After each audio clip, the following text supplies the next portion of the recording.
Bonjour à tous, c'est Karine.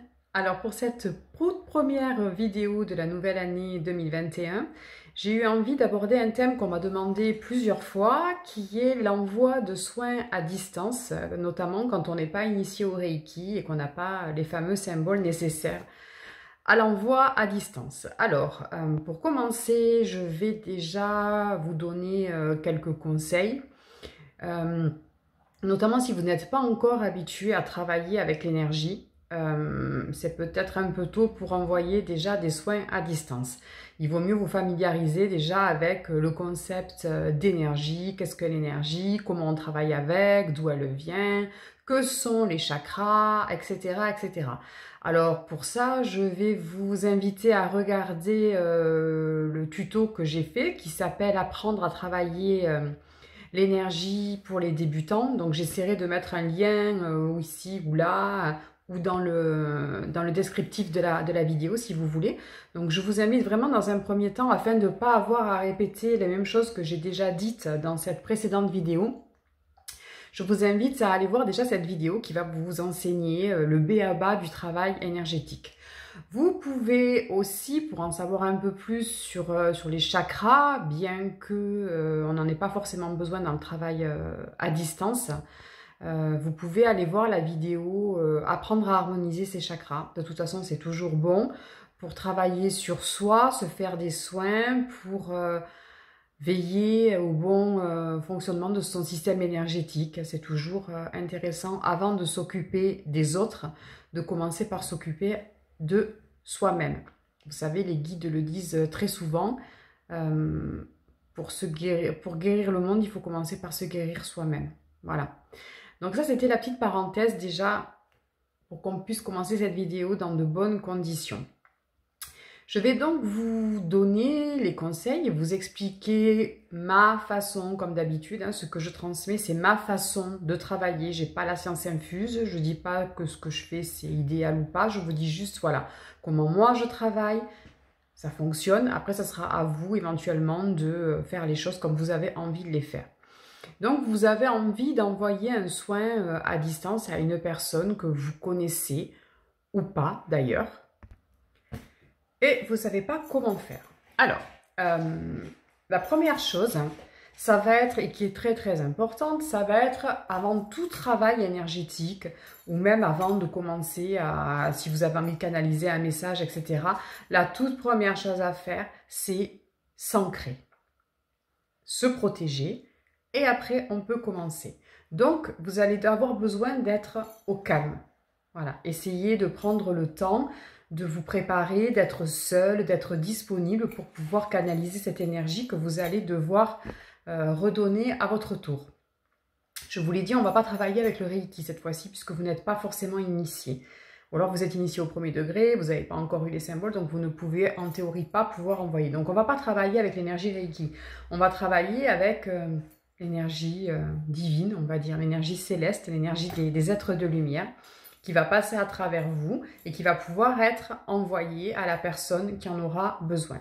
Donc, le circuit en fait énergétique pour ça, vous allez imaginer que l'énergie descend du ciel, donc une énergie blanche, toute belle, parsemée d'étoiles, magnifique, que cette énergie descende du ciel, qu'elle passe par votre chakra coronal, qu'elle descend jusqu'à votre chakra du cœur et qu'elle passe le long des bras jusqu'à ressortir par la paume de vos mains. Ok ? Et là, hop, l'énergie est enclenchée. L'énergie, on va l'allumer en la réceptionnant et on va la couper une fois que le soin sera terminé. Avant de faire ça, donc vous allez veiller à être tranquille, qu'on ne vienne pas vous déranger, même si vous allez le voir, l'envoi d'un soin, ça ne dure pas très très longtemps.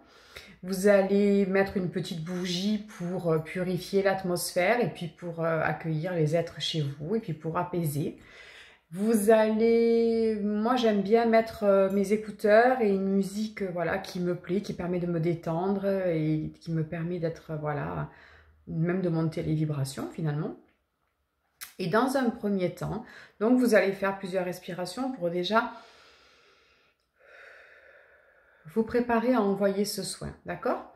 Ensuite, vous allez faire moi je fais une petite prière d'intention, voilà, où je demande à mes anges, à mes guides, à tous les êtres de lumière concernés, de bien vouloir participer à l'envoi de ce soin pour la personne qui a besoin de le recevoir. Vous y mettez vos mots, votre intention. Voilà, le but étant de demander à tous ces êtres célestes de participer à ce soin, puisque c'est eux qui vont vous permettre de canaliser cette énergie. On va demander à l'archange Michael de venir pour qu'il vous mette dans une bulle de protection afin que l'énergie qui arrive, ce soit l'énergie voulue, l'énergie pure et que vous soyez à tout moment protégé de quelque chose d'extérieur, d'accord? Donc, le déroulement, vraiment, ça va être, je mets ma bougie, je me mets tranquille, qu'il n'y ait personne qui vienne me déranger.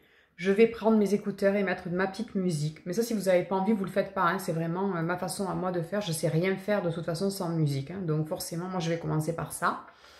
Et puis, je vais invoquer Michael. Donc ma phrase à moi, c'est « Archange Michael, merci de me placer dans une bulle bleue de protection divine, ne laissant entrer que l'amour et la bienveillance. »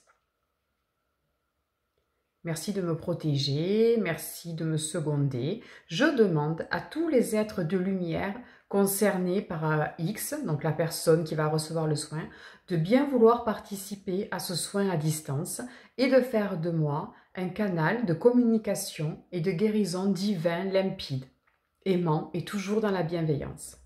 Merci. Et là, je visualise ce que je vous disais tout à l'heure, donc l'énergie qui descend par mon canal, par le chakra coronal, qui descend jusqu'au chakra du cœur, qui passe le long des mains et qui va s'allumer dans la paume de mes mains. D'accord? Faites bien, quand je vous ai dit, faites des exercices de respiration avant de commencer. Ça, c'est parce que ça va favoriser votre ancrage. Donc, vous pouvez d'abord commencer par visualiser en faisant ces grandes respirations. Qu'à chaque expiration, vous vous ancrez par la plante des pieds plus profondément à la terre, que les racines poussent le long de vos jambes et qui sortent par la plante des pieds, qui descendent plus profondément à la terre et que vous récupérez l'énergie de la terre qui repasse par la plante de vos pieds, qui redescend, etc. pour être ici, maintenant et ancré à Gaïa. Et une fois qu'on est bien ancré à Gaïa, on peut commencer à ouvrir vers le ciel. D'accord? Donc, on fait ces respirations, on souffle, on récupère l'énergie de Gaïa, on s'ancre plus profondément comme si on était un arbre. On fait ça 4-5 fois.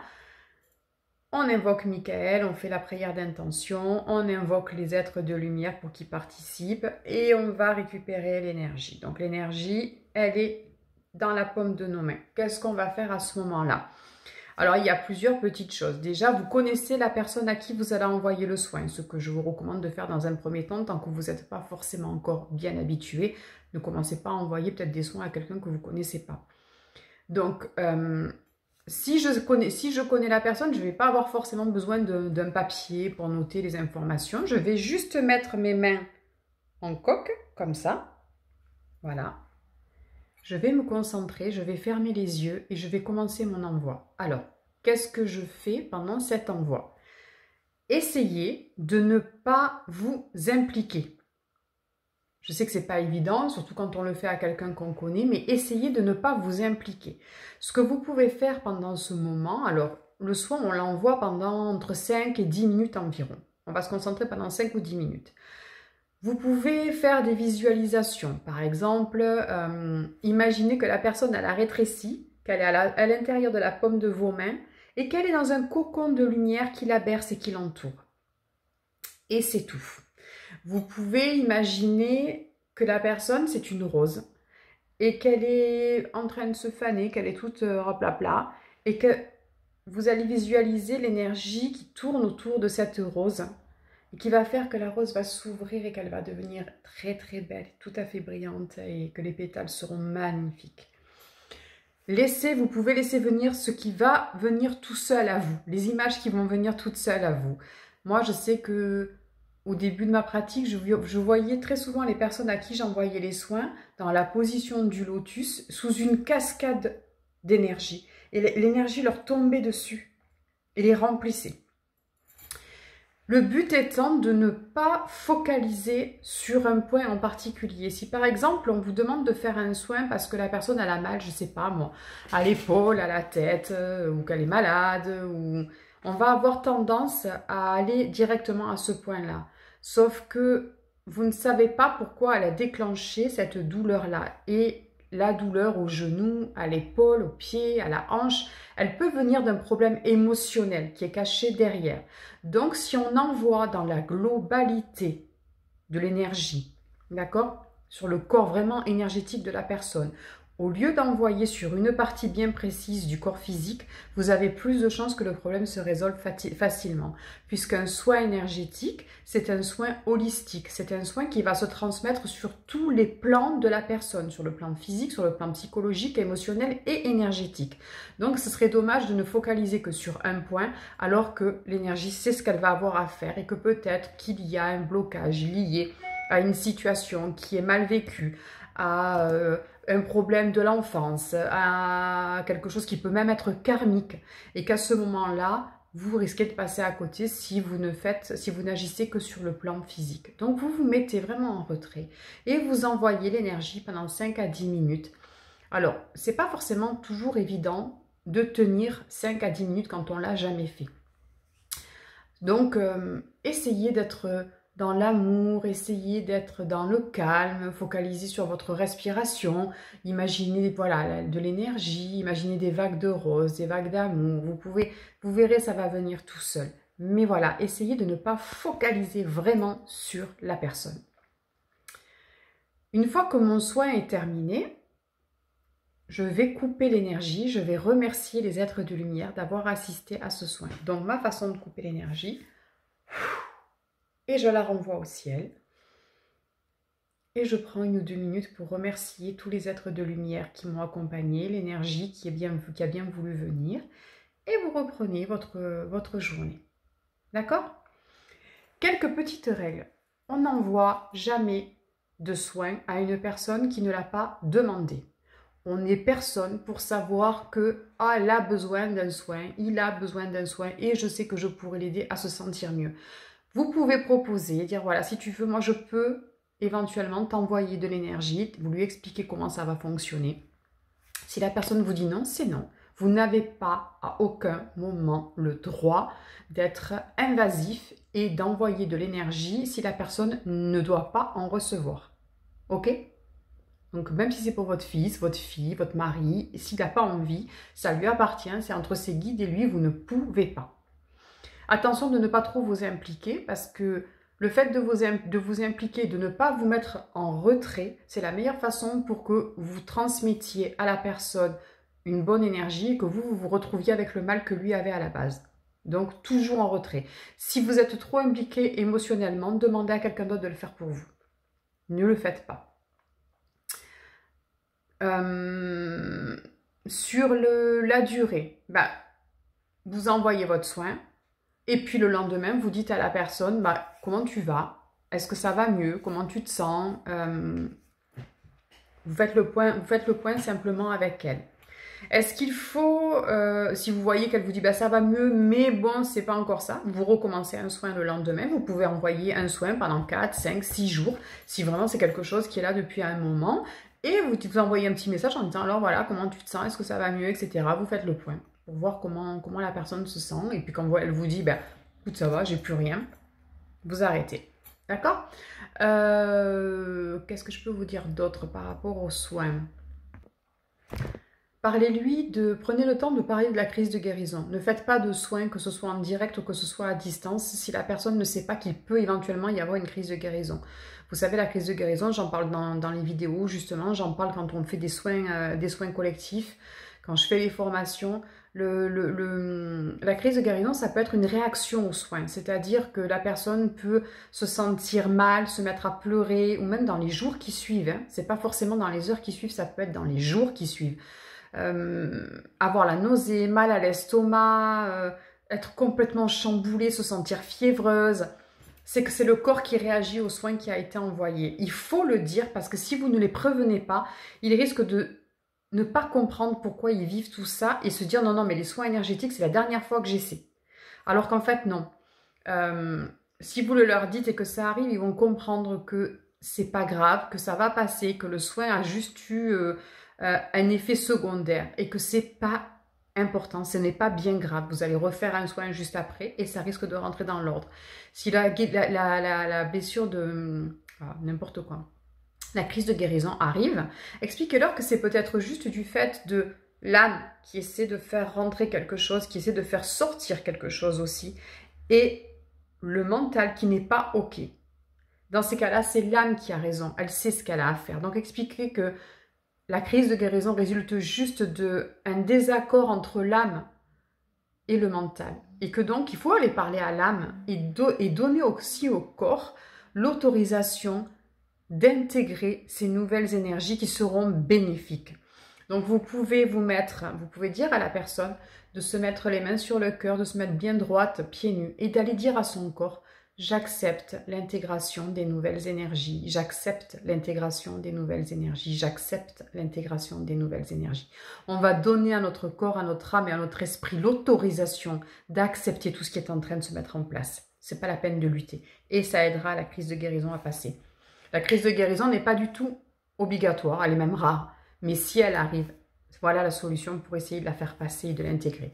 On recommande toujours à des gens qui ont reçu un soin énergétique de beaucoup boire. L'eau va permettre de dégager les anciennes énergies, de mettre en place les nouvelles et de permettre un circuit beaucoup plus fluide. Est-ce que je dois avertir la personne à partir du moment où j'ai reçu l'accord de la personne? Est-ce que je dois l'avertir du moment où je vais lui faire le soin? Alors, vous pouvez lui dire, bah, écoute, moi, si tu veux, je te fais le soin demain à 15 h. Si tu es OK, je suis OK aussi. Tu t'allonges, moi, je t'envoie le soin, on fait un débrief après. Et vous voyez ce que la personne a ressenti. Mais ce n'est pas du tout obligatoire. Vous pouvez très bien lui dire, écoute, demain, dans la journée, je t'envoie un soin et laissez faire. Comme ça, elle n'est pas dans le mental de se dire qu'est-ce que je ressens pas, est-ce que j'ai ressenti quelque chose ou pas. Et vous n'êtes pas dans l'obligation, si vous avez donné une heure, de vous y tenir parce que pour X raisons, je ne suis pas prête, je ne me suis pas sentie, il y a quelqu'un qui est arrivé, j'ai eu un coup de fil. Vous n'avez pas pu être disponible à ce moment-là. Donc le mieux, c'est de dire, écoute, dans la journée, je t'envoie un soin. Et vous le faites quand vous le sentez. Et puis, le lendemain, vous dites alors, comment tu te sens? Et comme la personne, elle aura oublié presque que vous lui aviez promis de lui envoyer un soin, elle risque de dire « Ah bah oui, c'est vrai, j'ai plus mal, ça va mieux ». Et vous verrez comment vous ne pourrez pas dire « Oui, mais c'est parce que je me suis conditionnée, alors je suis persuadée que machin ». Parce que le mental est très fort pour ça aussi, surtout quand on commence. Si vous ne connaissez pas la personne, vous pouvez prendre un petit papier, comme ça, simple, sans rature, sans rien dessus, et dessus, vous allez marquer le nom, le prénom et la date de naissance de la personne. Alors, si c'est une dame, mettez plutôt le nom de jeune fille, ça sera plus facile. Et puis, vous allez le plier de manière à pouvoir le mettre dans la paume de vos mains. Et vous allez envoyer au papier. Le papier, quand vous avez terminé, j'ai soufflé, j'ai renvoyé. Je le mets de côté, je le range quelque part, à l'abri, que les enfants ne puissent pas le prendre, que les chats ne viennent pas jouer avec, etc. Et le lendemain, je renvoie, ainsi de suite, jusqu'à ce que la personne se sente mieux. Quand la personne se sent mieux, je le déchire ou je le brûle et on n'en parle plus. Alors, je vais vous donner une petite astuce pour que le soin soit encore plus efficace et en tout cas qu'il dure encore plus longtemps. C'est d'utiliser un cristal de roche. Alors, le cristal de roche, vous pouvez en prendre, voilà, moi j'en ai des comme ça, des plus petits, j'en ai même des ronds, voilà. Peu importe, qu'il soit simple biseau, donc avec une seule pointe, à double biseau avec une pointe en haut et en bas, peu importe, c'est pas un souci. Le cristal de roche, c'est intéressant de travailler avec parce qu'il est... il est programmable, il est pur, c'est-à-dire que les pierres ont souvent, par exemple, le quartz rose va plutôt agir au niveau du cœur, au niveau du chakra du cœur pour apaiser. Une obsidienne qui est noire va plutôt aider à s'ancrer et à protéger. Ils ont déjà leur propre vertu. Alors que le cristal de roche, il est pur, il est programmable. On va pouvoir lui envoyer l'intention que l'on veut. C'est pour ça qu'on le met souvent avec les autres pierres parce qu'il va renforcer la vertu de la pierre en question. Donc, Vous choisissez votre cristal, si vous en avez déjà c'est très bien, sinon vous allez dans une boutique, vous essayez de ne pas commander sur internet parce que vous ne savez pas sur quoi vous allez tomber. Vous prenez celui qui vous attire, celui qui, voilà, vous pouvez le prendre dans votre main, vous pouvez voir s'il envoie des sensations, etc. Et alors pas besoin qu'il soit énorme, hein. Vous voyez celui-là il est tout petit, pas besoin, c'est pas parce qu'il est beaucoup plus gros qu'il va être beaucoup plus puissant, pas du tout. Et quand vous le ramenez chez vous, moi ce que j'invite les gens à faire, c'est dans un premier temps de le purifier parce que d'autres personnes l'ont peut-être touché, parce qu'il a été extrait de manière souvent très brutale et qu'il va falloir enlever avant de l'utiliser toutes ces énergies qu'il a déjà en lui. Donc moi ce que je conseille aux gens, c'est de prendre de l'argile et vous le mettez, vous faites une pâte avec votre argile et vous le recouvrez d'argile et vous le laissez toute la nuit. Et le lendemain matin, vous allez prendre votre cristal et vous allez le passer sous le robinet. Et toute l'argile va s'enlever et vous allez imaginer que toutes les énergies négatives qui ont été en contact avec votre cristal vont s'en aller. Une fois que c'est fait, moi ce que je conseille, donc là il est nettoyé, il est purifié, vous le ferez que cette fois-là. Après vous n'aurez pas besoin de repartir sur l'argile, hein, d'accord? Vous prenez une fleur de vie, voilà. Alors vous pouvez tout à fait, la fleur de vie c'est ça, c'est une forme géométrique sacrée qui est très puissante, hautement vibratoire. Vous pouvez très bien cliquer fleur de vie sur Google, en imprimer une, vous la plastifiez ou pas, peu importe. Hein. Et on va placer le cristal sur la fleur de vie. Voilà, j'espère que vous voyez. La fleur de vie va recharger ce cristal en 10 minutes. Le cristal sera au taquet au niveau vibratoire. Moi, toutes mes pierres à la maison sont sur des fleurs de vie en permanence, comme ça elles sont prêtes à être utilisées. Et donc, vous allez refaire tout le petit protocole que je vous ai donné. Donc, on s'ancre, on se met à l'aise, on met la petite bougie, de l'encens si vous avez envie. On s'ancre, on appelle Michael, les guides, etc. Et ça va être la même chose que tout à l'heure, sauf que là, on va prendre le cristal, on va le mettre dans nos mains et on va envoyer au cristal. L'avantage de travailler avec un cristal, donc la même durée, 5-10 minutes, exactement pareil. L'avantage de travailler avec un cristal, c'est que le cristal, il va envoyer pendant quasiment 48 heures. Donc, vous n'aurez pas à refaire le soin le lendemain. Il va diffuser en continu. La personne, elle va être sous soin pendant quasiment 48 heures. Bon, oui, 48 heures. D'accord? Donc, c'est très intéressant. Je prends mon cristal. Quand c'est terminé, je le pose sur ma fleur de vie. Et il va continuer à envoyer. Je fais le point avec la personne. Donc le lendemain ou le surlendemain, comment tu te sens, comment tu vas, nanana. Besoin d'un nouveau soin, je reprends mon cristal, mon protocole, je renvoie, je repose. Et on refait le point sous 48 heures. Une fois qu'elle vous dit, bah, ça y est, ça va mieux, je me sens bien, etc. Très bien.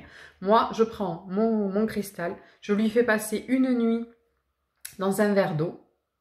Le lendemain, je le passe sous l'eau pour tout enlever. Je le remets sur ma fleur de vie pour la prochaine utilisation. Alors, si vous devez envoyer régulièrement des soins à distance, bah, équipez-vous. Après, je vous dis la forme, peu importe, hein, franchement, qu'ils soient opaques, même des fois, les cristaux de roche sont opaques, sont un peu opaques, ça n'empêchera rien du tout. C'est vraiment celui qui va vous attirer, qui va vous faire vibrer. Peu importe. Vous en avez plusieurs. Et là, ce qui est intéressant, du coup, le papier est encore plus intéressant dans ce cas-là, même si vous connaissez la personne, c'est que ça va vous permettre de vous souvenir à qui vous avez envoyé. Parce que imaginons que vous êtes en train d'envoyer un soin à 3-4 personnes différentes, vous allez vous retrouver avec les cristaux sur la fleur de vie et vous dire c'est à qui celui-là déjà. Donc là, même si on connaît la personne, c'est intéressant de prendre le petit papier avec le nom, le prénom. Vous n'avez pas besoin de mettre la date de naissance si vous les connaissez, hein, le nom, le prénom. Vous enroulez votre cristal dans le petit papier et on va envoyer des soins au cristal et au papier en même temps. Et quand c'est terminé, on pose. Alors, il n'y a aucune obligation de poser les cristaux sur la fleur de vie une fois que c'est terminé. Hein. Vous pouvez tout à fait les poser sur un buffet, sur une étagère. Moi, j'aime bien faire ça parce que je trouve que comme ça continue à envoyer... je sais pas, j'ai l'impression que ça envoie de manière encore plus puissante. Mais si vous n'avez pas de fleurs de vie, vous pouvez tout à fait les poser ailleurs. Et une fois que vous les avez utilisés et qu'il faut les recharger, vous les mettez au soleil, vous les mettez une matinée au soleil, vous les mettez dans une coquille Saint-Jacques, vous les mettez sur un cube de Métatron, sur un seau de Salomon. Moi, j'ai parlé de la fleur de vie, mais vous pouvez utiliser n'importe quoi, d'accord? Que ce soit pour les poser dessus pendant les envois ou que ce soit après pour les repurifier et les recharger. J'espère que tout ça c'est clair. Une fois donc vos séries, on appelle ça une série d'envoi quand il y en a plusieurs, donc entre 4 et 6 sont faits, que la personne va bien, ben voilà, vous pouvez vous replacer vos cristaux pour qu'ils soient utilisables la fois d'après. Maintenant, vous êtes dans un endroit, je sais pas, moi, genre mes enfants, maman, j'ai mal au ventre, vous êtes en voiture, vous êtes quelque part, bah, vous ne conduisez pas, bien entendu. Hein. Quand je dis vous êtes en voiture, c'est que vous êtes à côté, vous n'êtes pas en train de conduire. Hein. Et bah, vous n'avez pas de cristaux, etc. C'est pas grave. Hein. Les mains, hop, ma prière d'intention, et j'envoie 5-10 minutes, et puis voilà. Au mieux, je vous ai donné comment faire dans des conditions idéales, je suis tranquille, j'ai le temps, je peux m'organiser. Voilà, au pire, ben, je suis, je sais pas moi, avec des amis, mon mari est en train de conduire, ma copine est en train de conduire, et puis j'ai quelqu'un qui me dit, écoute, là, je suis vraiment pas bien, j'ai besoin, faites-le.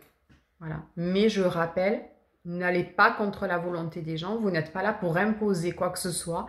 Un soin, c'est si la personne est d'accord. De toute façon, c'est pas compliqué, si elle n'est pas d'accord, ça ne fonctionnera pas. Les cas où on va envoyer un soin, même si la personne ne peut pas vous donner son accord, ce sont les enfants, les tout petits, un bébé, un nourrisson, les tout petits à qui on ne peut pas expliquer ce qu'on va leur faire. Donc dans ces cas-là, si vous êtes la maman, vous le faites d'office.